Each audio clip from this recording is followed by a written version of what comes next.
Isso é um banda raiz, Recife?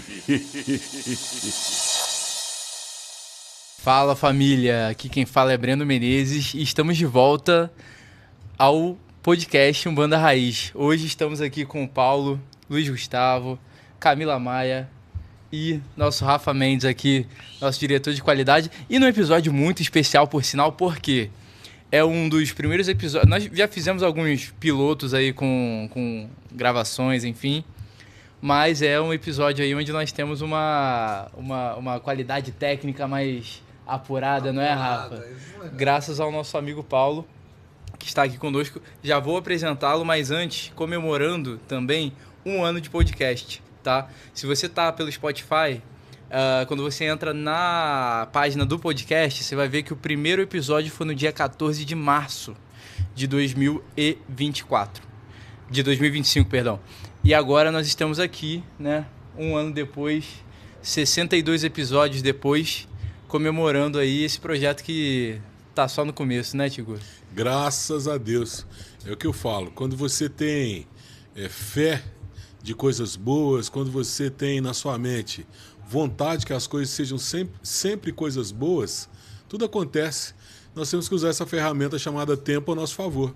E hoje estamos aqui sendo jubilados, sendo agraciados com a presença do Paulo, né, o Paulo Werner, que é da revista OVNI Pesquisa, que é vou te falar, hoje no Brasil é super respeitado pelo que ele faz, já o acompanho, faço parte também da revista há pouco tempo, mas ele tem um trabalho aí de mais de 30 anos. O que você acha, Camila, dessa nossa nobre visita? Tchugu, é um presente, né, para os nossos ouvintes ter um episódio tão especial em comemoração 1 ano com um tema tão intrigante, tão despertador para muita gente, né? Que muita gente começa ali nos estudos de o que temos extra e intraterrenos, né? Vamos já complicar a vida do Paulo aí. E é uma comemoração mesmo, tá, gente? Para vocês que nos ouvem aí há 1 ano, é 1 ano de trabalho aqui e estamos fazendo diferença. Então aproveita para curtir, compartilhar, mandar lá no grupo da família, para que esse podcast chegue em mais gente e que a gente possa transmitir mais e mais mensagens por aí.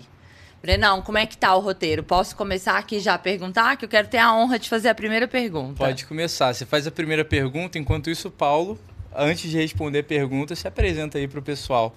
Pode ser? Pode então vamos lá com a primeira pergunta, Camila e Paulo na sequência. Paulo, estamos aqui num episódio de Umbanda Raiz, junto com você, que é um pesquisador de OVNIs e seres, né? E ao longo dessa história da humanidade, ela tentou explicar muito o desconhecido pela religião, pela ciência e pela filosofia. Acredito que sejam as 3 bases aí que tentou explicar isso tudo. A ufologia estaria criando uma nova fronteira onde esses 3 caminhos começam a se encontrar? O que você nos diz sobre isso? Bom, primeiramente, um abraço a todos, né, que fazem parte aí da comunidade. E parabenizar aí 62 episódios. Exatamente. 62. Então, já está, como diz, né? Já é um sucesso. Em 1 então, ano. Em um ano, então, já é um sucesso. Eu agradeço aí o convite, né, do amigo Luiz, que faz parte da revista. O Luiz entrou como associado e hoje ele faz parte da nossa equipe de campo, né? Um abraço ao Rafael, a Camila. E estou aqui hoje, lógico, eu estou aprendendo e tentar responder aí um pouco dos questionamentos. Com relação a... O que acontece? Só fazer uma pequena definição do que é ufologia. A ufologia, no seu cerne mesmo, o que é a ufologia? A ufologia é o estudo de objetos voadores não identificados. O ufólogo, ele não se detém a estudar o que tem fora da atmosfera, né? Tipo assim, vida em outros planetas, isso nós não... É lógico que nós estudamos sobre isso, nós nos inteiramos, nós temos acesso a tudo que é produzido dentro desse contexto. Só que o trabalho do ufólogo mesmo é um trabalho mais jornalístico, de coleta de dados, de coleta de relatos, ou seja, ele é um coletor de casos de eventos. Obviamente, aí a ufologia ela se ramifica em todas as áreas, principalmente na religião. Então, o cerne de todo o conhecimento da humanidade, ele provém de quê? Da religião. Os primeiros padres ali que tiveram... os primeiros avanços da ciência, eles vieram de padres. Né? Igual o Mendel lá, que decifrou a genética, e tantos outros que fizeram a ciência caminhar. Então, nós devemos hoje, por exemplo, os muçulmanos, né, os árabes, eles eram exímios astrônomos, conhecedores do universo, do espaço, né, da leitura dos astros. Então, nós devemos, praticamente hoje, tudo que nós temos de ciência, nós devemos ao cerne de tudo que são as religiões. Basicamente seria isso. E você tinha mencionado ali, por exemplo, tem alguma história do Mendel com a ufologia? Tem essa história documentada aí para trazer pra gente, alguma coisa assim? Não, o Mendel, ele foi... Aí é lógico que minha memória não é muito boa. Eu até comecei com o Luiz de trás, que minha memória... É porque são tantas datas, tantos nomes, casos, né? Mas a história da genética, né? Como é que fala? Hereditariedade. Sim. Uma palavra difícil. Foi descoberto pelo Mendel, que era um padre, né? Não sei se era um jesuíta, um padre, agora eu realmente não vou lembrar. Sim. Mas ele era um monge, né? Ele que foi o precursor do estudo da genética. Nada com relação à ufologia. Estou fazendo só um paralelo dizendo que, como a religião, ela pode caminhar lado a lado com o estudo científico. Não existe um confronto, não existe uma barreira. Eu acho que a religião ela é um alimento espiritual e a ciência é o alimento físico. Que nós tentamos compreender tudo aquilo que está à nossa volta de forma física. E eu acho que mais a religião ela é aquela coisa de trazer um conforto daquilo que está além da nossa compreensão. Daquilo que... aquilo que não é palpável. Né? Então, nesse contexto, a religião sempre ofereceu essas respostas e também contribuiu muito para o avanço da ciência. Ô Paulo, eu sei que você deve ter uma atividade profissional, que você tem uma formação, etc. Você nos trouxe aqui a revista OVNI Pesquisa, né? Essa revista recente, né? Essa é a última edição. É a última edição, aqui para quem está vendo. Qual que é o contato com a revista? É o www.ovnipesquisa.com.br. Nas redes sociais, a mesma coisa. Revista OVNI Pesquisa. Nós temos o canal no YouTube, que tem hoje mais de quase 400 vídeos, a maioria das nossas expedições. E a gente tenta fazer um trabalho de resgate da ufologia raiz, como fala, né? Da ufologia tradicional, de pesquisa de campo, de fazer um trabalho metódico. E vale a pena. Quem quiser conhecer a revista, tem ela em formato impresso, em PDF. Para quem quiser conhecer mais sobre a pesquisa, sobre a revista e sobre todos os contatos que eles já tiveram, tá aqui no nosso link, na descrição do vídeo, todos os contatos, tá? De site e como adquirir a revista aí com o Paulo. E agora, Paulo, fala um pouquinho de você aí. Como é que você entrou nessa pegada aí de ufólogo? Eu já vi aqui que na classificação brasileira de ocupações foi incluído lá a profissão de ufólogo. Então, o Ministério do Trabalho já está reconhecendo que o ufólogo tem existência. E para você, quanto tempo você tem? Eu já posso pedir aposentadoria. Já pode pedir pelo INSS. Não, na realidade é o seguinte, eu acho que aqui todo mundo que está aqui nessa mesa, eu acredito que tem um diferencial que é uma curiosidade sobre aquilo que está além do nosso conhecimento.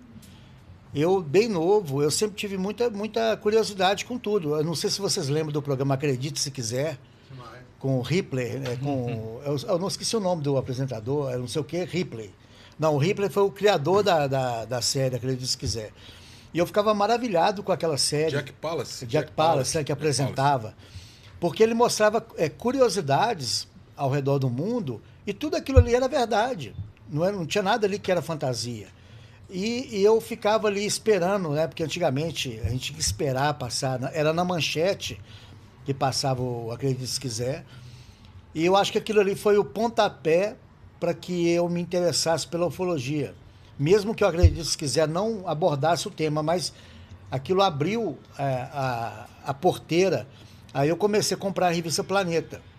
E a Planeta, não sei se ela existe até hoje, né? Talvez, não sei. Mas a Planeta ela foi a precursora no Brasil de temas tanto religiosos como avançados, igual a ufologia, sobre astronomia e tudo mais. Então eu tenho até hoje as revistas que eu comprei. E eu fui, de curioso, em 91, falei assim, poxa, eu vou montar um grupo. Na época não tinha internet, não tinha nada. Só para troca de correspondência, porque na revista Planeta tinha uma seção lá de cartas que tinha assim, grupo de ufologia de São Paulo, vamos trocar correspondência. Aí eu comecei a trocar correspondência e criei um informativo chamado Ufonews, feito toda a máquina de escrever. Você tinha quantos anos? Eu tinha 16 anos, 16 para 17 anos. Então já está no sangue, né? A ufologia já está. Aí eu ficava até 4 horas da manhã fazendo o informativo todo na máquina de escrever. Eu diagramava tudo na máquina de escrever e desenhava tudo à mão. Uau! E esse informativo, ele chegou a ser requisitado pela Biblioteca Oficial do Congresso Americano. Eu recebi uma carta do consulado americano pedindo cópias desse informativo, depois que ele já tinha uns 4 anos de existência. Ou seja, uma era que não tinha internet, o governo americano já tinha conhecimento do meu trabalho, que era um trabalho apenas de coleta de recortes. Né? Eu não era nem pesquisador de campo ainda. Mostrando como os Estados Unidos ele está à frente, por mais que as pessoas critiquem, né, o governo americano, mas eles realmente estão à frente de todo mundo. Eles tiveram mais curiosidade no meu trabalho do que os próprios, né? Os vizinhos. Os vizinhos, Então, aí, a partir de 94, eu comecei a fazer pesquisas de campo. Ir a campo. E quando eu fui a campo, eu vi que o fenômeno realmente era totalmente diferente daquilo que eu lia nas revistas, né? E a minha percepção, ela mudou completamente. Diferente como? Como é que foi essa... É porque é o seguinte, até então, a ufologia que eu lia nas revistas era aquela coisa mais dourada. Tá. Aquela coisa mais de contatos mesiânicos, aquela coisa de irmãos cósmicos, aquela coisa de... lúdica. Nova era. Aquela coisa assim Nova de salvação, de seres que estão aqui para nos ajudar, tudo. Era assim, era toada. Romantizado. Era muito romantizada a ufologia, apesar que a Planeta também produzia muitos textos de pesquisadores como o Úvio, como o Antônio Faleiro, o Birajara Franco Rodrigues. Pesquisadores que eu comecei a ler com 16, 17 anos, que eu nunca imaginei que um dia seriam meus amigos. Né? Assim, eu ia na casa deles, tomar café da manhã com eles. E quando eu fui a campo, eu vi que o fenômeno ele tinha uma outra face. Uma face agressiva.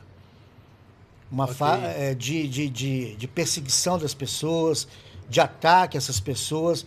Então eu percebi o seguinte, esses seres, é lógico que eu não vou generalizar, eu não sou dono da verdade, mas dentro de uma estatística, praticamente 90% dos casos que ocorrem na área rural, eles têm uma conotação agressiva. Aí eu sempre falo, tem a agressividade direta e a indireta. A direta seria aquela que um OVNI aparece e solta ali um raio na pessoa. Sim. Pronto. E tem aquela que às vezes a pessoa observa um objeto, ela se assusta, ela sai correndo, igual um caso que eu pesquisei lá em Tabuleiro, do senhor Luiz do Mota, está até no meu livro. Ele estava voltando Pode falar, Camila. O livro. Indica pra gente, por favor, o qual livro. deles que tem já aí. aproveita, deixa, porque essa nós história tá somos muito legal. vidrados em livros. Em qual livro que a gente acha esse relato? Bom, então por favor, deixa eu só mostra pra gente. Bom, esse aqui eu tenho 35 anos de ufologia, então esse foi o meu primeiro livro que foi lançado em 2024, que é Os Invasores, volume 1, e depois eu lancei Os Invasores, volume 2. E também tem o Arquivos do Desconhecido, que é uma compilação, que eu tenho mais de 6.000 recortes de jornais, todos eles catalogados, todos. Então eu peguei uma parte desse arquivo e transformei no livro, que é o Arquivos do Desconhecido, que abrange ali várias áreas do conhecimento humano. E nos livros dos invasores eu coloquei praticamente ali uma pequena parte do meu trabalho, lógico que não dá para colocar tudo, né? Mas mostrando a minha visão pessoal sobre o fenômeno. E aí tem uma coisa de contar os casos como se fosse uma novela até, né? Na estrutura do livro. Ô, Paulo, então aquela percepção do extraterreno ou do intraterreno bonzinho, etc., quando você foi a campo, você ficou meio decepcionado. É como dizem, né? Não vou generalizar, não vou... mas, assim, eu penso o seguinte, da mesma forma que a estatística é uma coisa matemática, que ela é usada em vários campos da sociedade humana, né? Em matemática, em programas sociais, tudo. A estatística da ufologia científica, que vai a campo pesquisar, você testemunha disso, né, Luiz? Sim. Nós viemos agora recente do Piauí, e mostra que definitivamente que é um fenômeno que ele tem um teor agressivo da maneira como ele se manifesta. Por exemplo, o Luiz do Mota, eu estava retomando, ele estava voltando ali do miolo de tabuleiro que não tem luz elétrica. Isso foi em 94, se não me falha a memória. E todo mundo lá andava com a lanterna na mão, né? Porque eles iam até lá e voltavam à noite, então eles usavam a lanterna para clarear. Em determinado momento ele viu uma luz vindo na estrada, ele achou que era o Fusca do compadre dele, porque eram pouquíssimos carros, né? Então quando ele viu um farol vindo, ele falou assim, é o Fusca do meu compadre, só tem um farol. O outro farol está queimado. Ele encostou na cerca, olha para você ver a ingenuidade, né? O Fusca passar. Ele encostou na cerca, porque a estrada é estreita, para o Fusca poder passar. Só que essa luz foi e começou a ganhar altura. E começou a ficar maior. Então, ele, na mesma hora, o que ele imaginou? É o farolão. Que nessa região, eles chamam essa luz de farolão. Ele apagou a lanterna, porque eles acham que a lanterna atrai essa luz. Ele apagou a lanterna e saiu correndo. E bateu com o peito na cerca de arame farpado. E machucou. Ele ficou agarrado na cerca.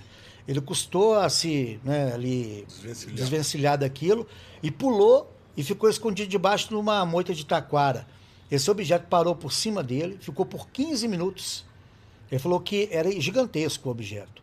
E ele começou a gritar, ele estava próximo da casa dele. A esposa dele escutou os gritos dele, mas ela não viu o objeto. Depois esse objeto foi em direção à Grande Cachoeira de Tabuleiro, que é a terceira maior do Brasil, até ele desaparecer de vista. Então ele saiu correndo. Só quando ele chegou em casa que ele viu que ele tinha se machucado. Ele não percebeu que ele tinha se machucado. Por quê? Porque ali agitado, né? Adrenalina. Então é o que nós chamamos na ufologia de agressividade indireta. Ou seja, o objeto em si não fez nada. Mas ele ali provocou isso. Acidente e ataque. A diferença entre um acidente e um ataque. E na ufologia, se a gente for pegar a casuística, existem milhares de casos assim. Ô Paulo, e para ser ufólogo, o que a pessoa precisa? Eu sei que você tem formação em jornalismo, você apresentou aqui os 3 livros, né? Pode pegar, Os Invasores 1, o 2. O Invasores 2. Esse terceiro livro também já foi editado? Já. Que é Arquivos do Desconhecido, a revista que você trabalha. Então, amanhã a pessoa quer ser ufólogo. Ele vai para a escola, vai para a faculdade, como é que ele faz? Você tem formação em... Não, eu sou jornalista, mas eu trabalho na área eu sou ilustrador, eu sou design gráfico. E eu trabalho nessa área. Trabalhei muito tempo, eu trabalhei já para o Jornal Estado de Minas, Jornal Tempo, Hoje em Dia, Revista Ver Brasil, Revista Encontro. Trabalhei para todas as grandes revistas de Belo Horizonte, eu já trabalhei. E também prestei serviço para a Científica América. Eu fui o primeiro brasileiro a fazer uma ilustração para a revista Científica América, que é a revista de divulgação científica mais antiga do mundo. Ela tem mais de 200 anos de existência. Ok. Nós avisamos que você viria ao podcast para algumas pessoas do nosso grupo, né? E algumas perguntas foram feitas. Então agora nós vamos dar sequência a algumas perguntas e você sinta vontade para respondê-las da forma que você o que eu puder entender melhor. No próximo episódio, né? Pessoal, esse episódio aqui é de uma sequência de mais ou menos ali 5 episódios que nós teremos. Camila, com a palavra. É isso, eu falei que ia ser um presente para vocês, né? Tem indicação de livro, tem indicação de revista, estamos falando com ele que entende do assunto, com o crivo do Tio Gu aqui, conectando aí a ufologia com a religião, mas a gente vai deixar as perguntas pro próximo. Exato. Eu indico vocês muito continuarem com a gente, porque essa foi uma primeira apresentação para vocês conhecerem o Paulo, para vocês verem como vai ser a nossa pegada aqui, e vamos gravar muitos e muitos episódios de presente para vocês. Boa. E é isso. Obrigada por estarmos até aqui, né, não, Brenão? É isso, gente. Um abraço e até o próximo episódio. Já vê essa sequência aí que tá muito legal. Se eu já fiquei ansioso, imagina você que tá aí em casa vendo um negócio desse.